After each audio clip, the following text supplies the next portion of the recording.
और लक्षद्वीप निगलने का पाकिस्तान का मंसूबा सरदार पटेल को पता चलता है और कुछ भी करके लक्षद्वीप पाकिस्तान को नहीं मिलना चाहिए, इसलिए सरदार पटेल स्ट्रैटेजी बनाना शुरू करते।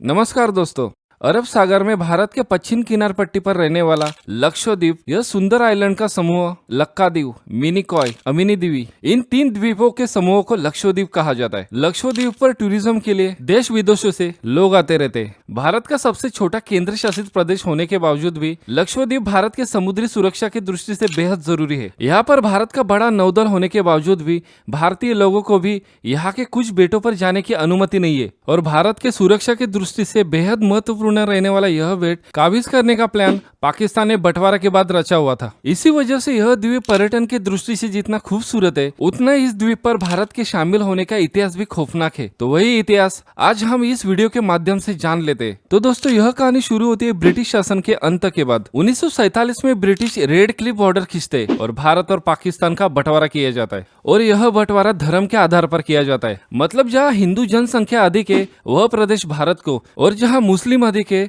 वह प्रदेश पाकिस्तान को, ऐसा तय किया जाता है। पर उस समय का भारत संस्थानियों के संस्थान में और ब्रिटिशों के प्रांतों में बटा हुआ था और उस समय 562 संस्थान हुआ करते थे और इसके चलते इन संस्थानों ने भारत में रहना है या फिर पाकिस्तान में जाना है, यह अधिकार ब्रिटिशों ने इन संस्थानों के प्रमुखों को दिए थे। इसके चलते यह संस्थान अपने देश में विलीन करने में भारत और पाकिस्तान यह दोनों देश काम पर लग जाते। उस समय के गृह मंत्री सरदार वल्लभ भाई पटेल और वीपी मेनन, इन्होंने हर एक संस्थान को भारत के नक्शे पर लाने के लिए बहुत मेहनत की। कभी चर्चा करके तो कभी सैन्य कार्रवाई करके संस्थानों को भारत में विलीन किए जा रहे थे। जम्मू कश्मीर, जूनागढ़ और हैदराबाद यह संस्थान छोड़ दिए तो बाकी सभी संस्थानों ने भारत में रहने का निर्णय लिया था। पर बंटवारा करते वक्त जो रेड क्लिफ बॉर्डर खींची गई, उस बॉर्डर में लक्षद्वीप का हिस्सा नहीं था और वह एक संस्थान भी नहीं था। इसके वजह से लक्षद्वीप पर किसी का भी वर्चस्व नहीं था और वहाँ की जनता भी बड़े पैमाने पर अशिक्षित थी। इसकी वजह से हम किसके साथ जाए,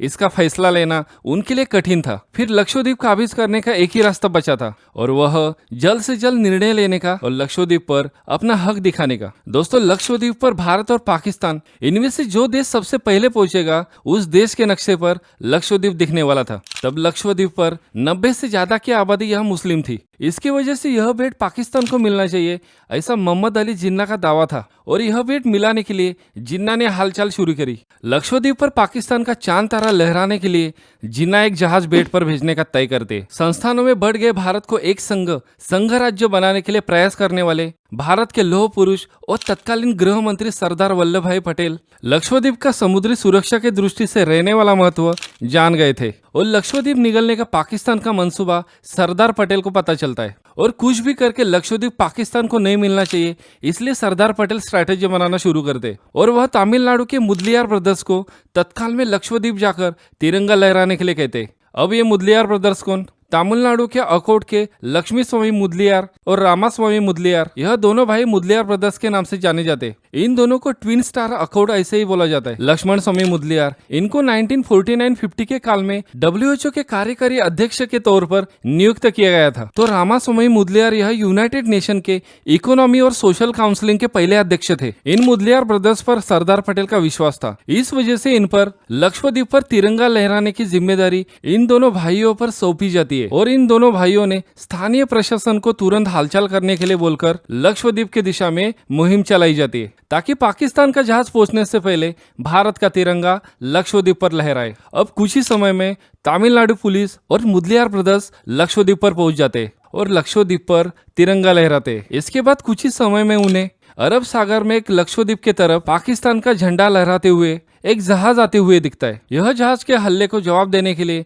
भारतीय पुलिस ने तैयारी कर ली, पर पहले द्वीप पर भारत का राष्ट्र ध्वज देखकर बौखला गए पाकिस्तान के जहाज ने लक्षद्वीप के किनारे से यू टर्न लिया। ऐसा कहा जाता है लक्षद्वीप पर तिरंगा लहराने के बाद सिर्फ आधे घंटे के बाद ही पाकिस्तान का जहाज लक्षद्वीप पर पहुंच गया था। अगर आधे घंटे की देरी हो जाती तो पाकिस्तान ने लक्षद्वीप पर अपना कब्जा जमा लिया होता और अगर उस समय ऐसा हुआ होता तो भारत की पश्चिम तट रेखा को धोखा निर्माण होता। फिर पाकिस्तान ने चीन के साथ मिलकर नौदल बनाकर भारत को खतरा पहुंचाने का प्लान बनाया जाता। उत्तर में जम्मू कश्मीर से जिस प्रकार दहशतवाद किया जाता है, उसी प्रकार पश्चिम से भी भारत पर दबाव लाने के लिए पाकिस्तान आगे पीछे नहीं देखता। इसलिए लक्षद्वीप पर मिले आसान विजय को बहुत बड़ा ऐतिहासिक महत्व है। सरदार पटेल के दूरदृष्टि का और मुदलियार ब्रदर्स के प्रेजेंस ऑफ माइंड का यह विजय था। और इस विजय के बारे में प्रधानमंत्री मोदी ने भी मन की बात में गौरव शब्द निकाले थे। तो दोस्तों, लक्षद्वीप की जानकारी देने वाला यह वीडियो आपको कैसा लगा, हमें कमेंट करके जरूर बताएं। और ऐसे ही इंटरेस्टिंग इंफॉर्मेटिव वीडियोस के लिए